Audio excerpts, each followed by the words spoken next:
Hai guys, tahukah kalian di balik aliran sungai Efrat yang tenang terdapat beberapa fakta yang menyimpan misteri. Pertama, sungai Efrat adalah salah satu sungai yang mengalir keluar dari Taman Eden. Kedua, sungai Efrat merupakan batas wilayah Israel. Dan ketiga, sungai Efrat juga merupakan batas timur tanah yang dijanjikan pada Abraham. Dan keempat, pengeringan sungai Efrat sebagai persiapan jalan bagi raja-raja dari timur yang dikaitkan dengan akhir zaman.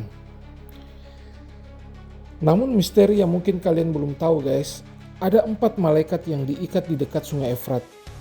Siapakah keempat malaikat ini? Karena diikat berarti mereka dihukum. Tapi mengapa mereka tidak berada bersama dengan malaikat jatuh lainnya yang berada di neraka dan gua-gua gelap seperti yang tertulis pada 2 Petrus ayat 2-4.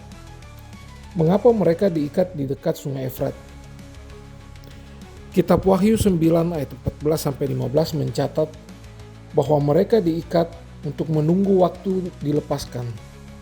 Dan apakah yang akan terjadi saat mereka dilepaskan? Mereka tidak ditugaskan membawa pesan gembira seperti malaikat Gabriel.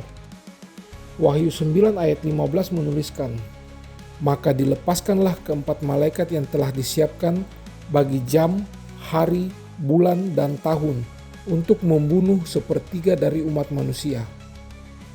Ini bukan dongeng, ini adalah nubuatan konkret. Alkitab tidak memberi penjelasan spesifik siapakah keempat malaikat tersebut.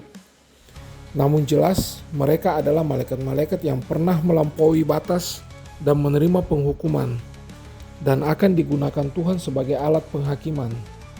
Karena segala kuasa, bahkan kuasa gelap sekalipun, tetap dalam kendali Tuhan.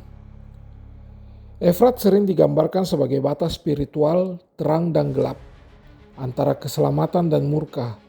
Jadi saat mereka dilepaskan, berarti tidak ada lagi batas penghalang antara dunia dan penghakiman. Guys, nubuatan ini sebagai pengingat bagi kita.